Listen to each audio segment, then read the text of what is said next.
राधे राधे, हरे कृष्ण। आप सभी का दिन शुभ हो। आज दिनांक है 8 नवंबर और दिन है शनिवार।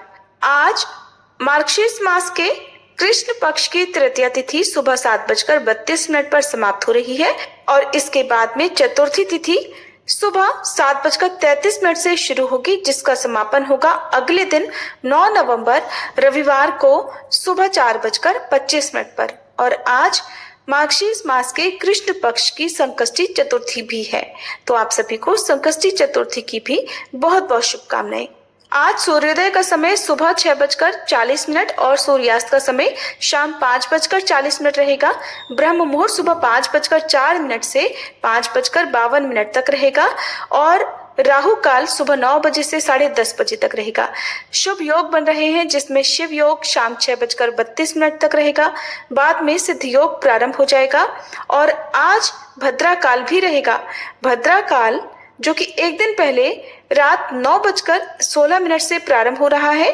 शुक्रवार को रात भर भद्रा काल रहेगा और आज सुबह शनिवार को 7:32 पर भद्रा समाप्त होगी। भद्रा का वास स्वर्गलोक में रहेगा और जब भी स्वर्गलोक में भद्रा का वास होता है तो वो पृथ्वी लोक पर पूजा पाठ के लिए अशुभ नहीं मानी जाती है। आजकल हम आपको कार्तिक मास महात्म्य की कुछ कथाएं केवल इसलिए सुना रहे हैं क्योंकि कुछ जगह पर हमारे देश में कार्तिक मास समाप्त हो चुका है, लेकिन कुछ जगह पर अभी भी कार्तिक मास चल रहा है। ऐसे में जो भक्त चाहे तो इन कथाओं को नियमित रूप से सुन सकते हैं। और इसके अलावा मार्गशीर्ष महीने की कथाएं भी हमारे चैनल पर सुनाई जा रही हैं। अगर आपको ये वीडियो समय पर नहीं मिल पाती है तो जिसके लिए आप हमारे व्हाट्सएप चैनल को ज्वाइन कर सकते हैं। कम्युनिटी पोस्ट में व्हाट्सएप चैनल का लिंक दिया गया है, उस पर अगर आप क्लिक करेंगे तो जो भी वीडियोस हमारे चैनल पर अपलोड होती हैं, जो भी कथाएं सुनाई जाती हैं, वो आप क्लिक करके व्हाट्सएप पर सुन सकते हैं। अब आपको आज का अध्याय सुनाने से पहले सीता नित्यनेम की कथा सुनाते हैं। इस कहानी को सीता माता कहती थी और प्रभु श्री राम सुना करते थे। एक दिन श्री राम भगवान को किसी काम के लिए बाहर जाना पड़ा तो सीता माता कहने लगी कि भगवान, मेरा तो 12 वर्ष का नित्यनेम है, अब आप बाहर जाएंगे तो मैं अपनी कहानी किसे सुनाऊंगी। तब श्री राम ने कहा कि सीते, आप कुएं की पाल पर जाकर बैठ जाना और वहां पर जो भी औरतें पानी भरने आएंगी उन्हें अपनी कहानी सुना दिया करना। सीता माता कुएं की पाल पर जाकर बैठ गई। तभी एक स्त्री आई। उसने रेशम की जरी की साड़ी पहन रखी थी और सोने का घड़ा ले रखा था। सीता माता उसे देखकर कहने लगी, बहन, मेरा 12 वर्ष का नित्यनेम सुन लो। पर वह स्त्री बोली कि मैं तुम्हारा नित्यनेम सुनूंगी तो मुझे तो घर जाने में देर हो जाएगी और मेरी सास मुझसे झगड़ा करेगी। इसलिए उसने कहानी नहीं सुनी और अपने घर चली गई। लेकिन उसके घर जाते ही उसकी रेशम जरी की साड़ी फट गई। सोने का घड़ा मिट्टी के घड़े में बदल गया। सासू ने देखा तो पूछा, अरे बहू, ये किसका दोष अपने सिर लेकर आ गई है। बहू बोली, माँ जी, कुएं पर एक औरत बैठी थी। उसने अपनी कहानी सुनने के लिए कहा, लेकिन मैंने नहीं सुनी। शायद उसी का ये फल मुझे मिला है। बहू की बात सुनकर अगले दिन वही साड़ी और वही घड़ा लेकर सास कुएं की पाल पर गई। सास को वहीं पर सीता माता बैठी मिली तो माता सीता ने कहा, बहन, मेरी कहानी सुन लीजिए। सासू बोली, एक बार छोड़, मैं तो 4 बार कहानी सुन लूंगी। तब सीता माता बोली, राम आए लक्ष्मण आए, देश के पुजारी आए, नित नेम का नेम लाए, आओ राम बैठो राम, तपी रसोई जीमो राम, माखन मिश्री खाओ राम, दूध पताशा पियो राम, सूत के पलका मोठो राम, शाल दुशाला पोठो राम, शाल दुशाला ओढ़ो राम, जब बोलूं राम ही राम, राम सवारे सबके काम, खाली घर भंडार भरेंगे, सबका बेड़ा पार करेंगे, श्री राम जय जय राम। सासू बोली, बहन, कहानी तो बहुत अच्छी लगी। फिर कहानी सुनकर सासू घर चली गई और उसकी साड़ी फिर से रेशम जरी की बन गई। मिट्टी का घड़ा भी फिर वापस से सोने के घड़े में बदल गया। बहू ने देखा तो कहने लगी, सासू माँ, आपने ये सब कैसे किया।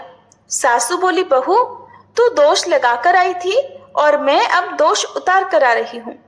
बहू ने पूछा कि माँ जी, वह कुएं वाली स्त्री कौन है? सासू ने बताया कि वह तो सीता माता थी। वो पुराने से नया कर देती हैं, खाली घर में भंडार भर देती हैं। वह लक्ष्मी जी का वास घर में कर देती हैं और मनुष्य की जो भी इच्छा हो उसे पूर्ण कर देती हैं। बहू बोली, माँ जी, फिर तो ऐसी कहानी मुझे भी सुना दो। सास बोली कि ठीक है, तुम भी सुनो। फिर सास ने कहानी शुरू की। राम आए, लक्ष्मण आए, देश के पुजारी आए, नित नेम का नेम लाए, आओ राम बैठो राम, तपी रसोई जीमो राम, माखन मिश्री खाओ राम, दूध बताशा पियो राम, सूत के पल का मोठो राम, शाल दुशाला पोठो राम, शाल दुशाला ओढ़ो राम। जब बोलूं राम ही राम, राम सवारे सबके काम, खाली घर भंडार भरेंगे, सबका बेड़ा पार करेंगे, बोलो श्री राम जय जय राम। कहानी सुनकर बहू बोली, माँ जी, कहानी तो बहुत अच्छी है। सासू ने कहा, ठीक है, अब से हम इस कहानी को रोज किया करेंगे। अब सास बहू रोज सवेरे उठती, नहाती धोती और पूजा करने के बाद नित नेम की सीता माता की कहानी कहती। एक दिन की बात है, उनके यहाँ पड़ोस की एक औरत आई और बोली कि बहन, जरा सी आंच तो देना। तो बहू बोली कि आंच तो अभी हमने जलाई ही नहीं। पड़ोसन बोली, तो फिर तुम सुबह 4 बजे से उठकर क्या कर रही हो? तो उन्होंने कहा कि हम तो सुबह सुबह उठकर पूजा करते हैं, फिर सीता माता की नितनेम की कहानी कहते हैं। पड़ोसन ने उनकी बात सुनकर फिर कहा कि सीता माता की कहानी कहने से तुम्हें क्या मिला? तब वे दोनों बोली कि सीता माता की कहानी कहने से घर में भंडार भर जाते हैं, सारे काम पूर्ण हो जाते हैं, मन की इच्छा भी पूरी होती है। पड़ोसन ने कहा, बहन, अगर ऐसा है तब तो फिर मुझे भी कहानी सुना दो। तब बहू बोली कि ठीक है, तुम भी ये कहानी सुन लो। राम आए, लक्ष्मण आए, देश के पुजारी आए, नित नेम का नेम लाए, आओ राम बैठो राम, तपी रसोई जीमो राम, माखन मिश्री खाओ राम, दूध बताशा पियो राम, सूत के पल का मोठो राम, शाल दुशाला पोठो राम, शाल दुशाला ओढ़ो राम। जब बोलू राम ही राम, राम सवारे सबके काम, खाली घर भंडार भरेंगे, सबका बेड़ा पार करेंगे, श्री राम जय जय राम। पड़ोसन ने इस कहानी को सुना तो कहने लगी, बहन, कहानी तो बहुत अच्छी लगी। अब वह पड़ोसन भी नितनेम सीता माता की कहानी कहने लगी। कहानी कहने से सीता माता ने पड़ोसन के भी धन के भंडार भर दिए। देखते ही देखते अब तो पूरे मोहल्ले में नितनेम की कथा चल पड़ी और हर किसी की मनोकामना पूर्ण होने लगी। हे सीता माता, जैसे आपने उन सभी के भंडार भरे, वैसे ही हमारे भी भरना। कहानी कहने वाले, सुनने वाले और हुंकार भरने वाले सबके भरना। सभी प्रेम से बोलिए, सीता मैया की जय। प्राचीन समय में एक गांव था जिसमें 2 बहनें रहा करती थी। एक बहन का नाम गंगा था तो दूसरी बहन का नाम था जमुना। एक बार दोनों बहनें एक साहूकार के खेत से गुजर रही थी तो जमुना ने 13 दाने जौ के तोड़ लिए, जिसे देखकर गंगा बोली कि तुझे तो ग्रहण लग गया है, तूने चोरी की है। इस पर जमुना बोली कि अब मेरा ग्रहण कैसे धुलेगा। गंगा ने कहा कि तुझे 12 साल तक साहूकार के यहाँ नौकरी करनी पड़ेगी, तभी तेरा पाप धुलेगा और इस दोष से तुझे मुक्ति मिलेगी। अब जमुना साहूकार के यहाँ नौकरी करने के लिए गई और अपने लिए उसने काम मांगा। साहूकार ने उसे काम पर रख लिया, लेकिन काम करने से पहले जमुना उससे कहती है कि मैं सारे काम करूंगी, लेकिन 4 काम नहीं करूंगी। मैं कभी झूठे बर्तन नहीं मांजूंगी, झाड़ू नहीं लगाऊंगी, बिस्तर नहीं बिछाऊंगी और दिया भी कभी नहीं जलाऊंगी। 12 साल के बाद कुंभ का मेला लगा तो साहूकारनी भी कुंभ नहाने जाने लगी। जमुना ने उसे जाते देखा तो कहा कि कुंभ के मेले में मेरी बहन गंगा मिलेगी तो उसे यह सोने का टका दे देना, इससे वह अपने दोनों हाथों में सुंदर चूड़ियां पहन लेगी। साहूकारनी ने कुंभ के मेले में गंगा को वह सोने का टका दे दिया। गंगा ने उनसे वह टका लेते हुए कहा कि मेरी बहन को कहना कि उसके 12 वर्ष अब पूरे हो गए हैं और अब वह यहाँ वापस आ जा। साहूकार और साहूकारनी जब कुंभ स्नान कर वापस घर आए तो जमुना मटके में पानी भर रही थी। दोनों जमुना से बोले कि हमने सोने का वह टका तेरी बहन गंगा को दे दिया, लेकिन उसने कहा है कि तेरे तो 12 वर्ष पूरे हो गए, इसलिए अब तुम वापस जाओ। ये समाचार सुनते ही जमुना सहस्त्र धारा में बदल गई और बहने लगी। जमुना जी का ये रूप देखकर साहूकार और साहूकारनी तो हैरान परेशान हो गए कि हमारे घर में जमुना माता ने काम किया, हमें तो अब ग्रहण लग गया है, हम ये ग्रहण कैसे उतारेंगे। अब जमुना भाग कर इधर गंगा माता के पास चली गई।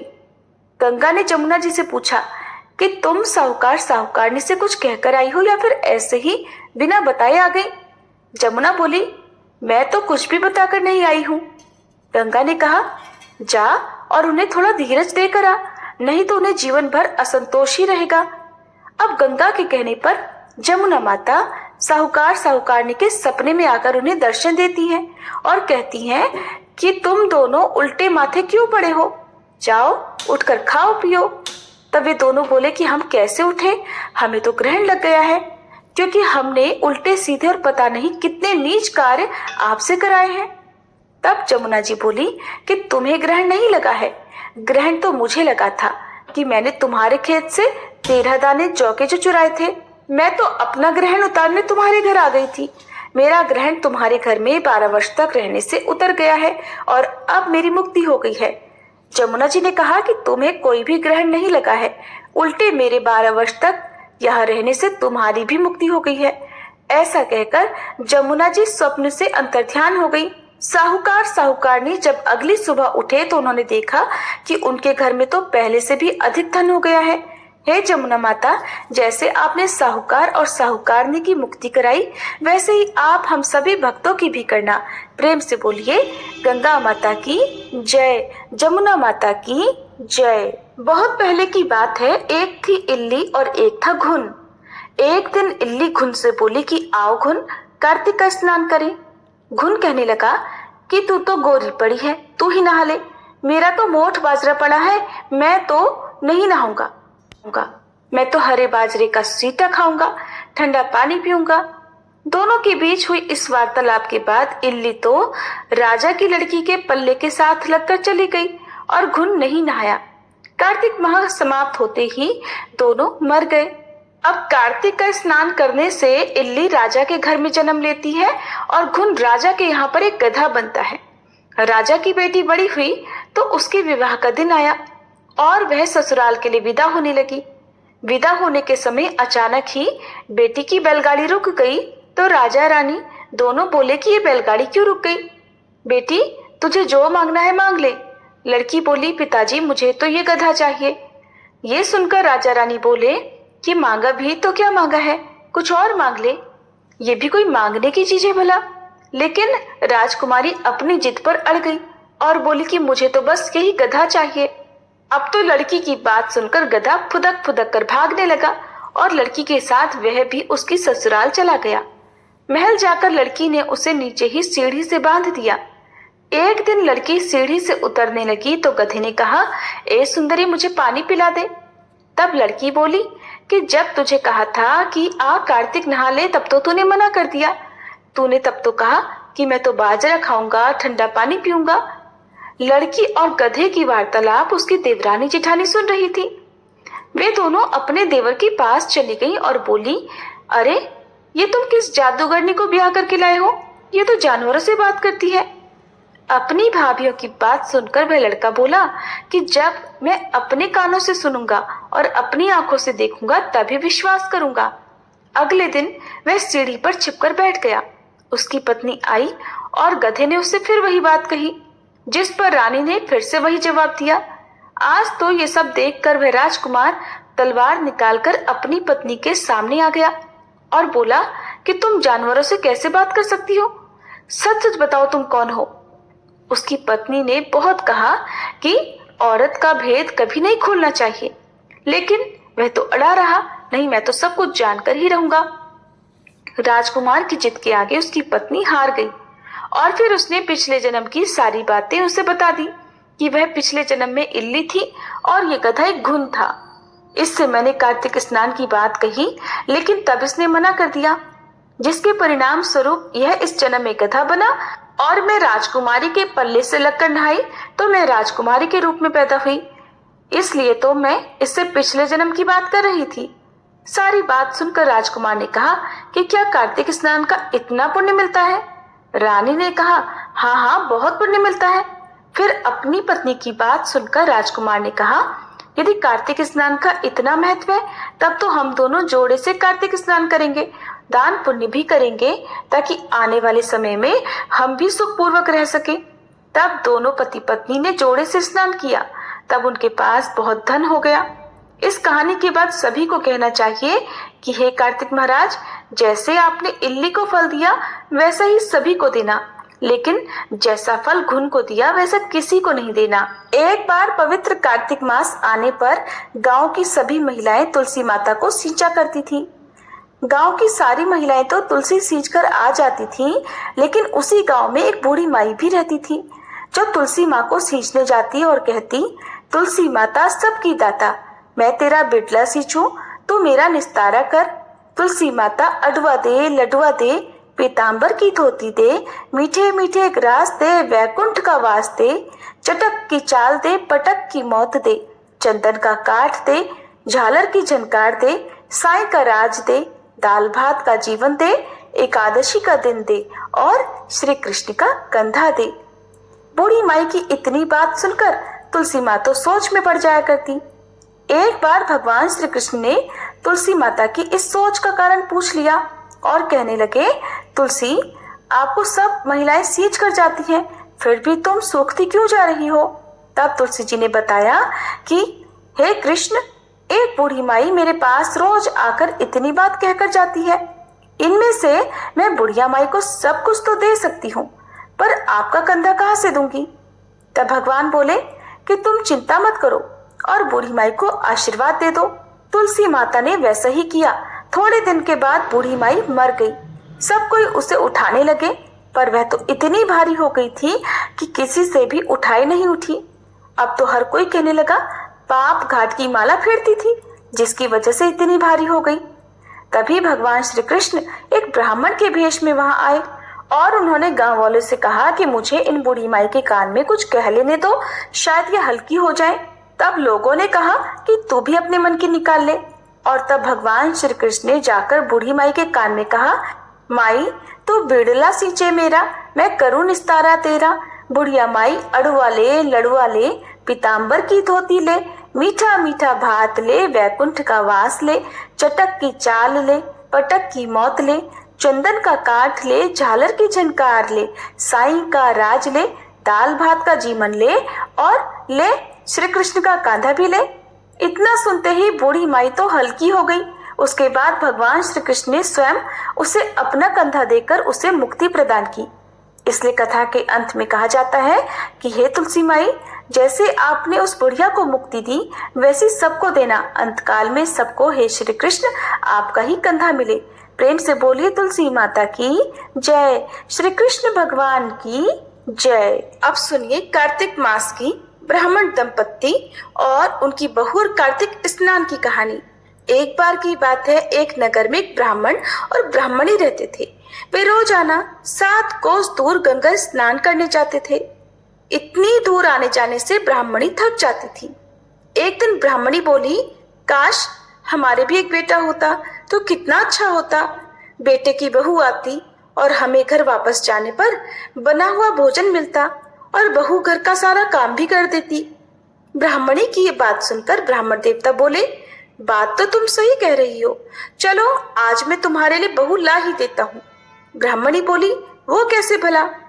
ब्राह्मण ने कहा कि तुम एक पोटली में आटा डालकर उसमें कुछ मोहरे रख देना। ब्राह्मण देवता के कहे अनुसार ब्राह्मणी ने पोटली बांध कर दे दी और पोटली लेकर ब्राह्मण देवता चले गए। वह अभी कुछ ही दूर पर गए थे कि उन्हें नदी के किनारे बहुत ही सुंदर लड़कियां खेलते हुए दिखाई दी। वे रेत में घर बना बनाकर खेल रही थी और बार बार तोड़ रही थी। तब उनमें से एक लड़की कहने लगी कि मैं तो अपना घर नहीं तोड़ूंगी, मुझे तो रहने के लिए ये घर चाहिए। लड़की की बात सुनकर ब्राह्मण देवता मन ही मन सोचने लगे कि बहू बनाने के लिए तो यही लड़की सही रहेगी। जब वह लड़कियां घर वापस जाने लगी तो ब्राह्मण भी उस लड़की के पीछे पीछे उसके घर तक चले गए जिसने अपना घर नहीं तोड़ा था। और वहां जाकर ब्राह्मण देवता ने उससे कहा कि बेटी, अभी कार्तिक मास चल रहा है, इसीलिए मैं किसी के घर भोजन नहीं खाता। मैं आटा लेकर आया हूँ। तुम अपनी माँ से पूछो तो जरा, क्या वह मेरे लिए आटा छानकर 4 रोटियां बना देगी? यदि वह मेरा आटा छानकर रोटियां बनाएगी तो ही मैं रोटी खा सकता हूँ। लड़की ने भीतर जाकर अपनी माँ से सारी बात कह दी। माँ ने कहा, ठीक है, जाकर बाबा से कह दे कि वह अपना आटा दे दे तो मैं रोटियां बना दूंगी। जब लड़की की माँ आटा छानने लगी तो आटे में से मोहरें निकली। वह सोचने लगी कि जिसके आटे में इतनी मोहरें हैं उसके घर में कितनी मोहरें होंगी। उधर वह ब्राह्मण देवता जब भोजन करने बैठे तो लड़की की माँ ने कहा, बाबा, क्या आप अपने लड़के की सगाई करने जा रहे हो? ब्राह्मण ने कहा, मेरा बेटा तो काशी में पढ़ने गया हुआ है, लेकिन यदि तुम कहो तो खांड कटोरे से विवाह करके तुम्हारी बेटी को मैं अपने साथ ले जाऊं। लड़की की माँ बोली, ठीक है बाबा, और फिर खांड कटोरे से अपनी लड़की का विवाह करके उसे ब्राह्मण देवता के साथ उसने भेज दिया। अब ब्राह्मण ने घर आकर कहा, रामू की माँ, दरवाजा खोलो, देखो तो मैं तुम्हारे लिए बहू लेकर आया हूँ। ब्राह्मणी बोली, पूरी दुनिया तो ताने मारती ही थी, अब आप भी मारने लगे। अरे हमारे तो कोई बेटा ही नहीं है, तो भला बहू कहाँ से आएगी? ब्राह्मण ने कहा, अरे भाग्यवान, दरवाजा खोलकर देख तो सही। जब ब्राह्मणी ने दरवाजा खोला तो सामने बहू को खड़ी देखा। उसने बहू का प्रसन्न मन से स्वागत किया और खूब आदर सत्कार से घर के भीतर ले गई। अब ब्राह्मण और ब्राह्मणी स्नान करने जाते तो बहू पीछे घर का सारा काम करके भोजन बनाकर तैयार रखती। वह उनके कपड़े धोती, रात को पैर भी दबाती थी। इस तरह काफी समय बीत गया। ब्राह्मणी ने एक दिन अपनी बहू से कहा कि बहू, तू कभी भी चूल्हे की आग बुझने मत देना और मटके का पानी खत्म मत होने देना। लेकिन एक दिन चूल्हे की आग बुझ गई। तब बहू भागी भागी अपनी पड़ोसन के पास गई और बोली, मेरे घर में चूल्हे की आग बुझ गई है, मुझे थोड़ी आग चाहिए। मेरे सास ससुर सुबह 4 बजे से गए हुए हैं स्नान करने, वो थके हारे आएंगे, इसलिए मुझे उनके लिए भोजन बनाना है। तब पड़ोसन बोली कि तू तो बावली है, ये दोनों तुझे मिलकर पागल बना रहे हैं, इनका कोई बेटा नहीं है। बहू बोली, दीदी ऐसा तो मत बोलो, इनका बेटा तो बनारस काशी में पढ़ने गया हुआ है।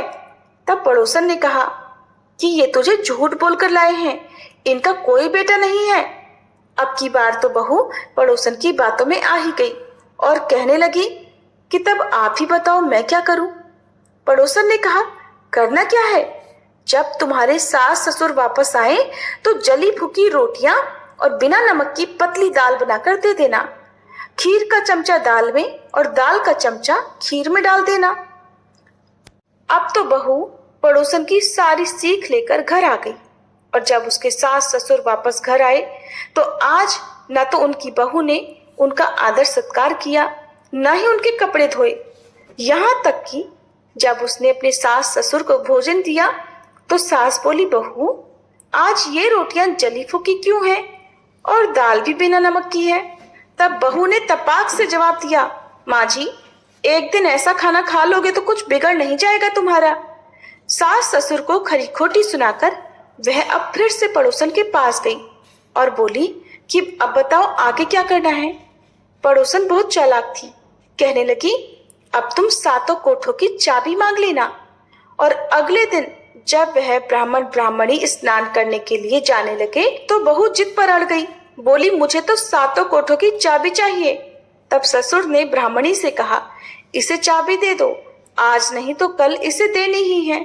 तब सास ने बहू को 7 कोठों की चाबी दे दी और वह ब्राह्मण दंपत्ति स्नान करने के लिए चले गए।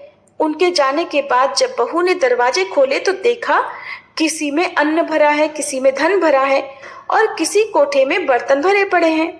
जब उसने सबसे ऊपर का 7वां कोठा खोला तो देखा कि शिव जी, माता पार्वती, गणेश जी, लक्ष्मी माता जी, पीपल पथवारी, कार्तिक के ठाकुर, राई दामोदर, तुलसी जी का बिड़वा, गंगा यमुना और 33 कोटि देवी देवता विराजमान है। और वहीं पर एक लड़का चंदन की चौकी पर बैठा माला जप रहा है। ये सब देखकर वह हैरान रह गई। उसने उस लड़के से पूछा, तुम कौन हो? तब लड़का बोला, मैं तेरा पति हूँ। अभी दरवाजा बंद कर दे, जब मेरे माता पिता आएंगे तब दरवाजा खोलना। ये सब देखकर बहू तो बहुत खुश हुई और 16 श्रृंगार कर सुंदर वस्त्र पहनकर अपने सास ससुर की प्रतीक्षा करने लगी। उसने आज अपने सास ससुर के लिए खूब अच्छे अच्छे पकवान बनाए। जब उसके सास ससुर घर वापस आए तो उसने उनका आदर सत्कार किया और प्रेम पूर्वक भोजन कराया। फिर पैर दबाने लगी। पैर दबाते दबाते बहू ने कहा, माँ जी, आप इतनी दूर गंगा यमुना स्नान करने के लिए जाती हो तो अब थक जाती होगी, इसलिए अब आप घर पर ही स्नान क्यों नहीं कर लेती? ये सुनकर सास बोली, बेटी, गंगा यमुना घर पर तो नहीं बहती है। तब उसने कहा, हाँ माँ जी, बहती है, चलिए मैं आपको दिखाती हूँ।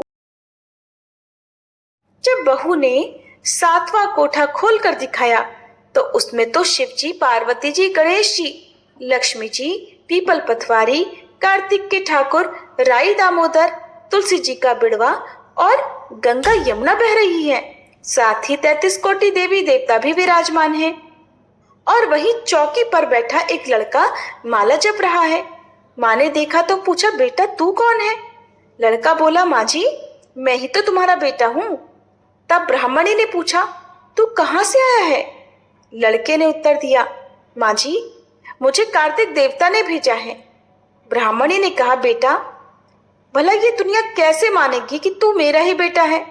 तब ब्राह्मणी ने कुछ विद्वान पंडितों से सहायता मांगी। पंडितों ने कहा कि इस पार बहू बेटा खड़े हो जाए और उस पार ब्राह्मणी खड़ी हो जाए। ब्राह्मणी ने चमड़े की अंगिया पहनी और छाती में से दूध की धार निकलकर अगर बेटे की दाढ़ी मूंछ भीगा जाए और पवन पानी से गठजोड़ बंधे तब मान लेना कि यह बुढ़िया का ही बेटा है। तब उसने ऐसा ही किया। ब्राह्मणी की चमड़े की अंगिया फट गई और उनकी छाती में से दूध की धार निकलकर बेटे की दाढ़ी मूंछ भीगा गई। पवन पानी से बहू बेटे का गठजोड़ बंध गया। ये सब देखकर ब्राह्मण और ब्राह्मणी की खुशी का ठिकाना नहीं रहा। हे कार्तिक के ठाकुर, जैसे ब्राह्मण ब्राह्मणी को बहू बेटा दिया वैसे सबको देना। कार्तिक मास की कहानी कहने सुनने और हुंकारा भरने वाले सब पर कृपा करना। प्रिय श्रोताओं, अब आप